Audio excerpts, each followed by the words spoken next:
Hello and welcome to Creative Nerds. In this Photoshop tutorial, we'll be sharing with you how you can remove a person from a photograph in a matter of seconds. So we're going to start off by selecting the lasso tool and then just drawing a selection around the person that we want to remove from our photograph.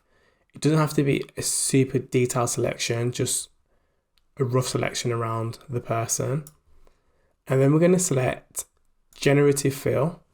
And we're just going to type in remove person, and then we're just going to select generate, and that will take a few seconds to generate the desired result, which will be removing the person from the photograph.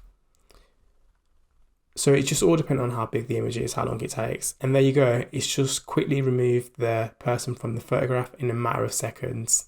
Thanks for watching and stay tuned to Creative Nerds for further quick tips on how to use Photoshop.